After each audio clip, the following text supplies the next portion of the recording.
Jemaat yang terkasih dalam Yesus Kristus, bacaan pertama menurut Yesaya 58 ayat 1 sampai 12. Yesaya 58 ayat 1 sampai 12.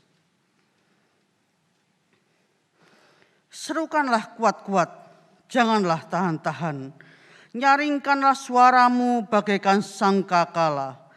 Beritahukanlah kepada umatku pelanggaran mereka dan kepada kaum keturunan Yakub dosa mereka. Memang setiap hari mereka mencari aku dan suka untuk mengenal segala jalanku. Seperti bangsa yang melakukan yang benar dan yang tidak meninggalkan hukum Allahnya. Mereka menanyakan aku tentang hukum-hukum yang benar. Mereka suka mendekat menghadap Allah, tanyanya. Mengapa kamu berpuasa dan engkau tidak memperhatikannya juga? Mengapa kami merendahkan diri dan engkau tidak mengindahkannya juga? Sesungguhnya pada hari puasamu engkau masih tetap mengurus urusanmu dan kamu mendesak-desak semua buruhmu.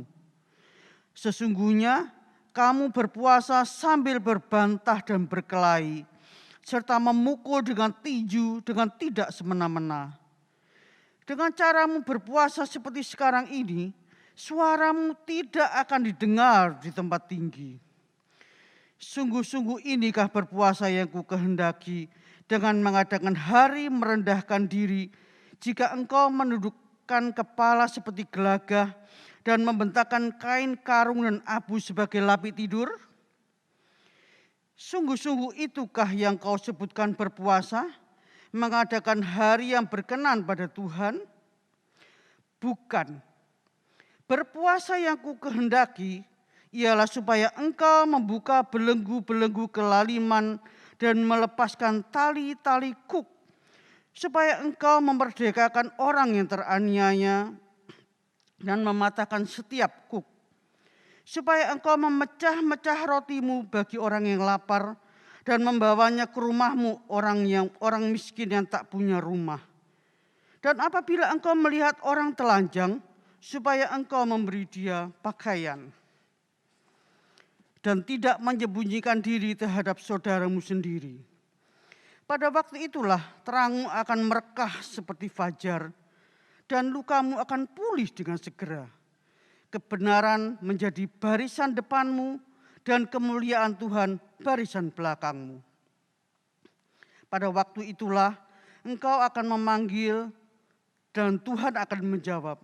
Engkau akan berteriak minta tolong dan ia berkata, ini aku.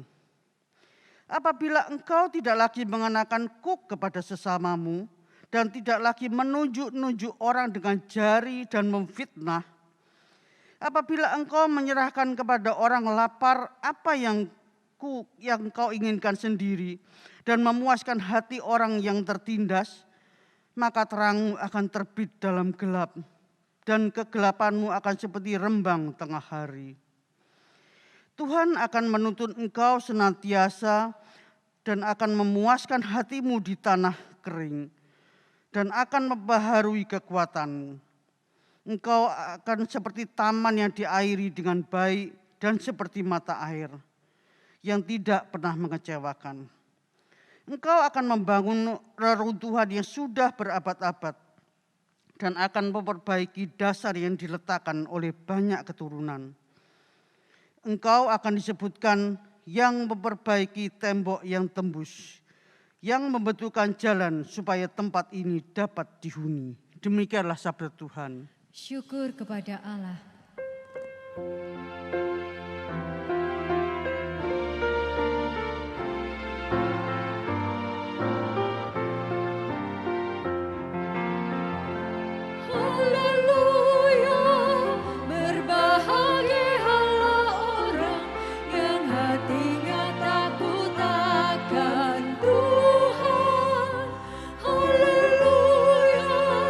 Berbahagialah orang yang menyukai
Bacaan kedua menurut 1 Korintus 2 ayat 1 sampai 12.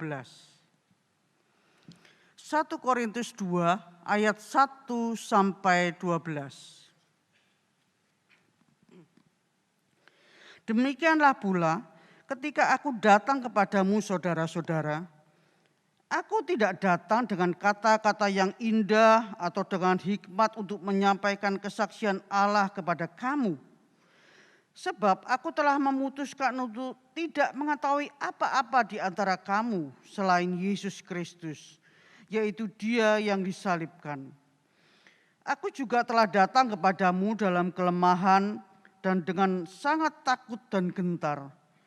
Baik perkataanku maupun pemberitaanku tidak kusampaikan dengan kata-kata hikmat yang meyakinkan, tetapi dengan keyakinan akan kekuatan roh, supaya iman kamu jangan bergantung pada hikmat manusia, tetapi pada kekuatan Allah. Sungguh pun demikian, kami memberitakan hikmat di kalangan mereka yang telah matang, yaitu hikmat yang bukan dari dunia ini dan yang bukan dari penguasa-penguasa dunia ini, yaitu penguasa-penguasa yang akan ditiadakan.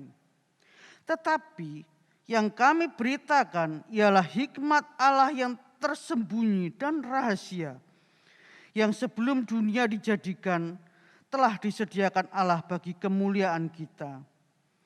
Tidak ada dari penguasa dunia ini yang mengenalnya, sebab kalau sekiranya mereka mengenalnya, mereka tidak menyalibkan Tuhan yang mulia. Tetapi seperti ada tertulis, apa yang tidak pernah dilihat oleh mata dan yang tidak pernah didengar oleh telinga dan yang tidak pernah timbul di dalam hati manusia, semua yang disediakan Allah untuk mereka yang mengasihi Dia. Karena kepada kita Allah telah menyatakan oleh Roh, sebab Roh menyelidiki segala sesuatu, bahkan hal-hal yang tersembunyi dalam diri Allah. Siapa gerangan di antara manusia yang tahu apa yang terdapat di dalam diri manusia selain roh manusia sendiri dan yang ada di dalam dia? Demikian pula lah tidak ada orang yang tahu apa yang terdapat di dalam diri Allah selain roh Allah.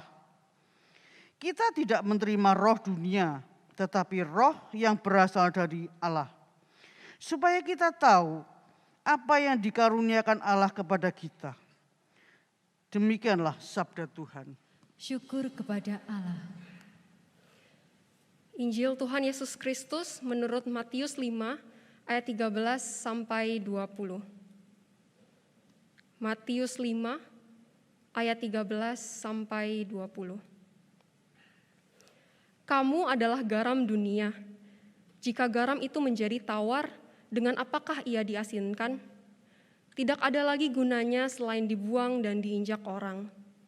Kamu adalah terang dunia.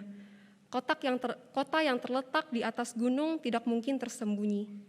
Lagi pula orang tidak menyalakan pelita lalu meletakkannya di bawah gantang, melainkan di atas kaki dian sehingga menerangi semua orang di dalam rumah itu.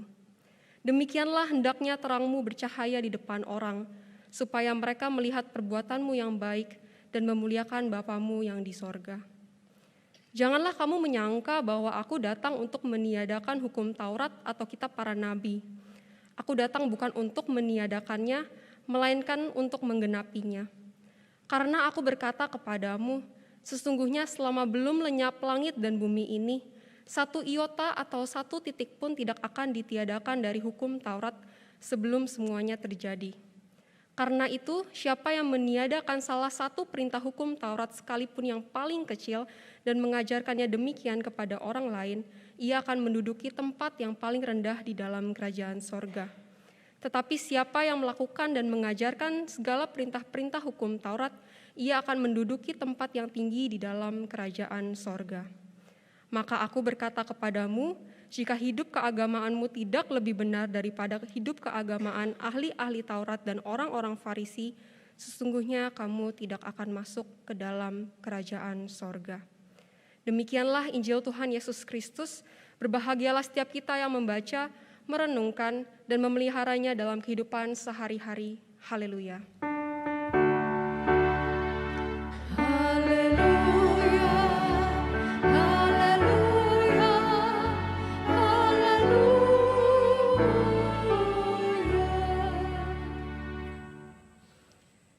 Bapak Ibu Saudara, setiap gaya hidup dibangun untuk mencapai satu tujuan tertentu. Setiap gaya hidup dibangun untuk mencapai satu tujuan tertentu. Saudara, waktu saya kuliah di saat saya wajib tinggal di asrama dan mengikuti jadwal yang telah ditetapkan. Hari dimulai pukul 5 pagi untuk kerja bakti. Jadi kami perlu bangun sekitar jam 5 kurang atau setengah 5, supaya jam 5 pagi kami sudah di spot kerja bakti kami masing-masing dan mulai bekerja. Saudara, 1 dan 2 hari pertama saya mengikuti kegiatan berasrama, saya merasa masih sangat bersemangat. Tapi kemudian masuk minggu kedua, minggu ketiga, saya mulai merasa ada perubahan negatif dalam tubuh saya. Saya mulai menguap-nguap di kelas, telinga saya seperti tidak sepeka biasanya, bahkan diajak ngobrol pun kadang tidak nyambung, dan keanehan-keanehan lainnya. Rupanya ketika saya hitung jumlah tidur saya hanya tidur 4-6 jam setiap harinya. Saya tidur pukul 11 lewat, kemudian harus bangun setengah 5 pagi, dan saya tidak bisa tidur siang karena tidak terbiasa. Waktu itu saya masih ingin berumur panjang, Bapak Ibu. Jadi saya mulai membangun gaya hidup yang baru. Saya hitung-hitung, oke, berarti saya harus tidur jam 10 malam. Kemudian saya harus istirahat di siang harinya. Ya kalau tidak bisa tidur, setidaknya tidak kerja tugas. Saya membangun gaya hidup yang baru untuk mencapai satu tujuan tertentu, yaitu dalam kasus ini survive kuliah di saat. Tentu saja gaya hidup manusia bukan hanya tentang pola tidur, masih ada banyak hal-hal lainnya. Misalnya tentang kesehatan. Jika kita ingin memiliki badan yang lebih sehat, terbebas dari kolesterol dan lemak, maka kita perlu mengusahakan gaya hidup yang sehat. Misalnya berolahraga beberapa kali seminggu. Sekalian promosi, setiap hari Jumat malam di GEH lantai 2 ada yoga. Bagi ibu-ibu yang tertarik boleh join. Selain itu juga Bapak Ibu, jika kita ingin menambah tabungan, maka kita perlu mengusahakan gaya hidup yang tidak kebanyakan jajan yang tidak perlu. Jika kita ingin mendapat nilai yang baik, maka kita perlu mengusahakan gaya hidup yang seimbang antara bermain dan belajar. Ya, kalau di list masih banyak lagi gaya hidup yang bisa kita bangun untuk mencapai satu tujuan tertentu. Saudara, dalam hidup kita sebagai pengikut Kristus, kita pun memiliki tujuan, di mana untuk mencapai tujuan itu, kita perlu mengetahui gaya hidup seperti apa yang Kristus kehendaki. Dalam ayat yang tadi kita baca, ada tujuan dan gaya hidup yang Kristus kehendaki bagi kita. Tuhan menghendaki para pengikutnya memuliakan Bapa di sorga, dan untuk mencapai itu, gaya hidup yang Kristus kehendaki ialah hidup bagai garam dan terang dunia. Yesus tidak berkata kita harus menjadi garam dan terang dunia, tapi kita adalah garam dan terang dunia. Garam dan terang adalah identitas kita sebagai pengikut Kristus. Saudara, pada zaman Yesus, garam dan terang itu adalah dua benda yang sangat penting. Garam bukan hanya pemberi rasa asin yang seperti umumnya kita gunakan sekarang, melainkan juga dipakai untuk mengawetkan daging. Jadi garam ditabur di permukaan daging, supaya daging itu tidak cepat basi atau menjadi busuk. Jadi ketika Yesus mengatakan kepada pengikutnya bahwa kamu adalah garam dunia, pikiran mereka terhadap garam bukan hanya rasa asin, tetapi mengarah juga kepada bahan untuk mengawetkan. Dan berdasarkan pemahaman itu, kita sebagai garam dunia, maksudnya kita ada untuk mengawetkan atau mempertahankan nilai-nilai yang Yesus ajarkan, yaitu nilai-nilai kerajaan sorga di tengah dunia yang semakin merosot secara moral. Kedua, benda yang penting juga adalah terang. Sebagaimana kita membutuhkan terang lampu pada saat ini, begitupun terang dibutuhkan oleh orang-orang zaman itu. Menerangi sesuatu yang gelap untuk menunjuk jalan atau menerangi ruangan. Namun selain itu terang juga menjadi simbol religius, simbol kemurnian, simbol kebenaran, dan simbol kehadiran Allah. Saudara, banyak orang menyangka bahwa menjadi terang atau bercahaya artinya kita perlu baik secara moral. Kita baik dalam kehidupan keagamaan, atau bahkan kita hadir sebagai Allah yang menerangi gelapnya dunia. Ya, dalam ayat ini memang Yesus mengatakan kamu adalah terang dunia, tetapi di sisi lain dalam Yohanes 8 ayat 12, Yesus pun mengatakan akulah terang dunia. Barang siapa mengikut aku, ia tidak akan berjalan di dalam kegelapan, melainkan ia akan mempunyai terang hidup. Ketika Yesus mengatakan kamu adalah terang dunia, sesungguhnya bukan kita terang itu. Bukan kita yang harus menjadi sempurna, bukan kita harus tidak bercela seperti hidup Kristus, melainkan untuk menyadarkan kita bahwa jika kamu menganggap dirimu sebagai pengikut Kristus, hidupmu harus menyalurkan terang Kristus. Orang yang hidupnya betul-betul mengikuti Kristus pasti mempunyai terang hidup yang berasal dari Allah. Maka kita sebagai terang dunia sebetulnya berfungsi sebagai wadah penyalur terang Kristus yang sudah terlebih dahulu menerangi kita. Terang Kristus yang hadir dalam diri kita bukan untuk kita lihat dan nikmati secara pribadi saja, tapi perlu kita alami supaya terang itu pun bercahaya melalui kita. Jika disimpulkan, gaya hidup seperti garam dan terang dunia adalah gaya hidup yang tidak mementingkan diri sendiri, tapi mau berdampak bagi orang lain. Saudara, seringkali yang menjadi permasalahan dari pengajaran ini bukan terletak pada kesulitan untuk dipahaminya, melainkan kesulitan untuk dilakukan. Manusia seringkali berkutat pada perasaan tidak layak. Seakan jika hidup kita benar, kita menjadi layak di hadapan Tuhan, kita mampu bercahaya dan mempertahankan nilai-nilai kerajaan sorga. Sebaliknya jika hidup kita tidak benar, seakan kita menjadi tidak layak di hadapan Tuhan, kita menjauh dari Allah, dan bahkan kita bisa membuang diri kita sendiri. Barangkali ketika mendengar perkataan ini, ada yang berpikir, aku gak layak. Aku masih hidup dalam dosa, aku masih jarang berdoa dan membaca Alkitab. Aku gak bisa jadi garam dan terang dunia. Sesungguhnya Bapak Ibu, tidak ada manusia yang layak. Tidak ada manusia yang tidak berbuat dosa. Kalau manusia sudah baik, kalau manusia sudah layak, Yesus tidak perlu mati buat kita untuk melayakkan kita di hadapan Bapa. Justru karena diri kita telah rusak karena dosa, Yesus turun ke dalam dunia dan mati di atas kayu salib untuk menyelamatkan kita. Maka ketika kita berdampak baik, kita bercahaya, itu bukan berasal dari kekuatan kita sendiri, bukan kita yang layak, bukan cahaya kita yang bersinar, melainkan cahaya Tuhan yang bersinar, dan Ia berjalan bersama dengan kita untuk menjalankan misinya, menjadi garam dan terang dunia. Jika saudara dan saya sungguh-sungguh pengikut Kristus, ingatlah bahwa Tuhan menghendaki gaya hidup yang berdampak bagai garam dan terang dunia, memancarkan nilai-nilai kerajaan sorga dan menghadirkan terang Allah.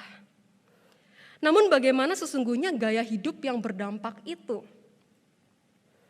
Bagaimana sesungguhnya gaya hidup yang berdampak itu? Saudara, banyak orang mengira berdampak itu dimulai dari tindakan. Melakukan hal yang baik, membantu orang, memberikan sedekah, pelayanan, dan tindakan-tindakan lainnya. Berdampak seringkali dikorelasikan dengan sebuah tindakan yang menyejahterakan orang dan harap-harap orang itu melihat Kristus dari tindakan kita. Ya, ada benarnya, tetapi tidak seutuhnya benar karena berdampak bukan hanya soal tindakan, karena tindakan seharusnya hanyalah outcome dari apa yang ada di dalam. Sesungguhnya yang membuat gaya hidup kita berdampak bukan hanya dari tindakan kita, tapi apa yang ada dalam hati kita. Gaya hidup yang berdampak itu selalu mulai dari hati. Bayangkan saudara mendapat 2 kado di hari ulang tahun saudara, yang satu terbungkus dengan rapi, sedangkan yang satu terlihat terbungkus dengan buru-buru. Dalam 2 kado itu masing-masing berisikan kartu ucapan yang menggambarkan kesungguhan hati si pemberi kado. Kartu dari kado yang rapi itu tertulis, "Selamat ulang tahun. Kiranya kado ini dapat berguna untukmu dan mendatangkan sukacita di hari spesialmu ini. Salam Mawar." Sedangkan kartu dari kado yang berantakan itu tertulis, "Aku tidak terlalu mengenal kamu siapa, aku memberikanmu kado karena semua orang melakukannya. Salam Tulip." Secara kasat mata kita bisa melihat kebaikan dari 2 pemberi kado itu yang rela menyisihkan uangnya untuk memberikan kado bagi kita. Namun ketika kita mengetahui isi hati mereka, kita bisa melihat kualitas kebaikan mereka yang sangat berbeda. Bahkan kita pun bisa tahu meski 2 orang itu memberikan kado di hari ulang tahun, hanya satu di antara mereka yang sesungguhnya peduli kepada kita. Kadang ada 2 tindakan baik yang serupa, tetapi yang satu dihasilkan dari hati yang baik, dan yang satu dihasilkan dari pencitraan. Yang satu dihasilkan dari kerinduan, dan yang satu dihasilkan dari ketakutan. Tindakan yang dilakukan tanpa berasal dari hati sesungguhnya tindakan yang sia-sia, tidak memberi dampak yang berkepanjangan atau bahkan bisa menyakiti orang. Saudara, sayangnya itulah yang dilakukan oleh orang-orang Farisi dan ahli-ahli Taurat yang Yesus point out dalam ayat yang tadi kita baca. Tapi kita jangan salah sangka dulu bahwa seakan Yesus itu menyalahkan total cara hidup ahli-ahli Taurat dan orang-orang Farisi itu. Tidak. Melakukan hukum Taurat itu adalah hal yang benar, hal yang penting. Berpuasa, berdoa, beribadah dengan giat itu baik dan benar di mata Tuhan. Bahkan di ayat yang tadi kita baca, ia mengatakan, siapa yang melakukan dan mengajarkan segala perintah-perintah hukum Taurat, ia akan menduduki tempat yang tinggi di dalam kerajaan sorga. Tetapi meski demikian, Yesus pun tidak mengajak kita untuk hidup seperti orang-orang Farisi. Ia mengatakan kalau hidup keagamaanmu tidak lebih benar daripada hidup keagamaan ahli-ahli Taurat dan orang-orang Farisi, sesungguhnya kamu tidak akan masuk ke dalam kerajaan sorga. Di sini Yesus menyeimbangkan pemikiran para pengikutnya bahwa dia datang bukan untuk membatalkan hukum Taurat, tapi juga tidak membenarkan tindakan keagamaan orang-orang Farisi dan ahli-ahli Taurat itu. Dan disinilah keseimbangannya, bahwa ya tindakan keagamaan orang Farisi itu baik, tapi masih ada satu hal yang kurang benar dari mereka, satu hal yang esensi yang untuk itu Yesus datang, yaitu soal hati, soal motivasi melakukan hukum-hukum Taurat. Awalnya hukum-hukum Taurat itu dibuat untuk mempermudah bangsa Israel menjalankan apa yang baik dan benar menurut Allah di tengah berbagai bangsa yang bobrok di sekitarnya. Hukum Taurat dibuat untuk menuntun kehidupan bangsa Israel. Namun kemudian seiring berjalannya waktu, hukum itu dilakukan secara legalis, khususnya oleh orang-orang Farisi dan ahli-ahli Taurat. Hukum Taurat digunakan menjadi standar untuk menghakimi orang lain. Bahkan menuruti hukum Taurat juga menjadi kesombongan bagi mereka.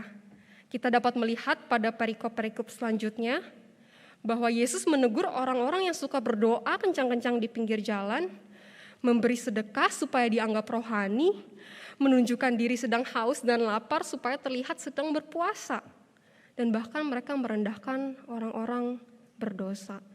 Hukum itu dilakukan secara legalis. Sebab itu Yesus datang untuk mengarahkan kembali makna dari hukum-hukum Taurat itu. Hukum-hukum Taurat sebetulnya diberikan untuk memperkenalkan umatnya kepada kasih Allah.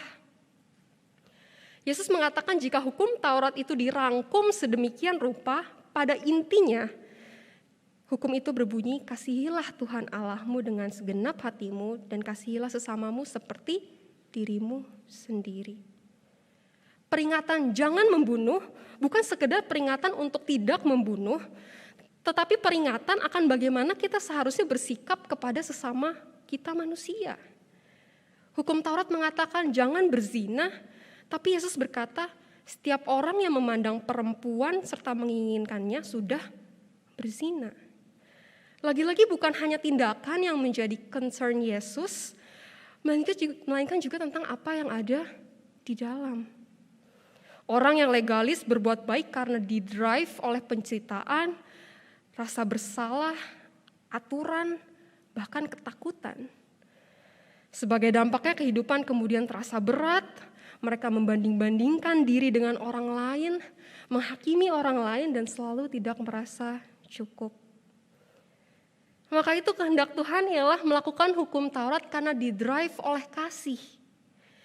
Ketika ada perempuan sundal yang berdosa itu, banyak orang mau menghukum perempuan itu dengan melemparinya dengan batu hingga mati. Tetapi Yesus mengatakan jika ada di antara mereka yang tidak berdosa, silakan melempar batu kepada perempuan itu. Kemudian satu persatu orang pun meninggalkan lokasi tersebut. Setelah itu Yesus yang tidak berdosa itu tidak melemparinya dengan batu, melainkan mengampuninya dan menyuruhnya untuk bertobat. Orang-orang Farisi melakukan dan mengajarkan hukum-hukum Taurat, tapi semua itu tidak pernah menyentuh sampai kepada hatinya. Sehingga tindakan mereka pun menjadi sia-sia. Kacamata mereka malah mencari siapa yang salah, siapa yang benar, siapa yang patut dipuja, siapa yang patut dihukum. Berbeda dengan kacamata Kristus yang hatinya meluap-luap dengan kasih, ketika ia menemukan orang berdosa, ia tidak cepat menghakimi. Justru ia mencari sebanyak-banyaknya orang yang berdosa, orang yang dianggap rendah, untuk dipertemukan dengan kasih Allah. Saudara, bagaimana hidup saudara dan saya selama ini? Apakah kita sudah betul-betul berjumpa dengan kasih Tuhan? Atau justru gaya hidup kita, gaya hidup keagamaan kita jalani begitu saja tanpa kita pernah sekalipun mengalami Tuhan, apalagi bertumbuh di dalam Tuhan dan lebih lagi berdampak bagi orang lain. Seorang hamba Tuhan menceritakan di dalam bukunya bagaimana ia sering mendengar orang tua menceritakan kesedihan dan kecemasannya karena anaknya tidak lagi ingin pergi ke gereja, bahkan tidak menunjukkan ketertarikan kepada Yesus. Seringkali setelah mereka bercerita, mereka bertanya, orang-orang tua ini bertanya, apa yang terjadi, apa yang salah, dan apa yang harus dilakukan? Tidak ada jawaban yang mudah, kata hamba Tuhan tersebut. Biasanya beliau hanya memberikan sedikit dorongan dan berdoa bagi mereka. Namun berbeda dengan seorang ayah yang ia temui di sebuah gereja yang bukan gerejanya. Ayah itu bercerita dengan berlinang air mata bagaimana putrinya benar-benar meninggalkan imannya dan tidak pernah lagi pergi ke gereja. Awalnya hamba Tuhan itu sudah mulai bisa menebak ke arah mana cerita ini akan berakhir. Namun setelah bercerita, ayah itu tidak bertanya apa yang terjadi, apa yang salah, dan apa yang harus dilakukan. Sebaliknya, ada kalimat yang ia langsung katakan, yaitu, kami membesarkannya dalam gereja, tetapi kami tidak membesarkannya di dalam Kristus. Kami membesarkannya untuk terlihat benar di luar, namun lupa mengajarinya tentang apa yang ada di dalam hati. Kami mengajarinya untuk menaati semua peraturan, tetapi ia tidak pernah benar-benar menjalin hubungan pribadi dengan Tuhan. Putri itu hanya menemukan rasa bersalah dari kesalahan yang diperbuat, tetapi tidak menemukan kasih karunia Allah yang menakjubkan.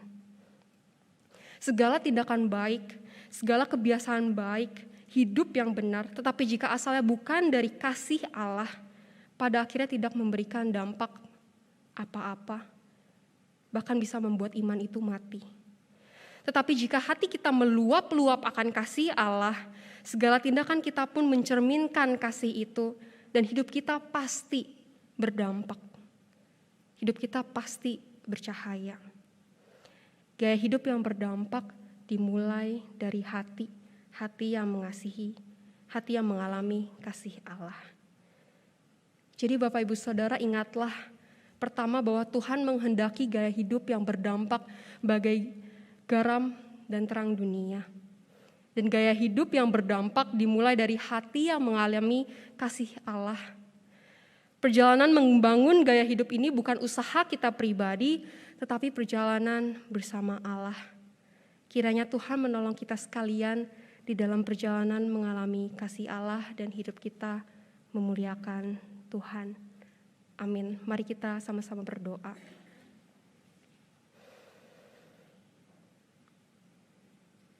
Ya Tuhan, kami sungguh bersyukur Engkau memanggil kami sebagai anak-Mu. Kami bersyukur Engkau juga telah mati bagi kami, menebus segala dosa kami sehingga kami layak di hadapan-Mu.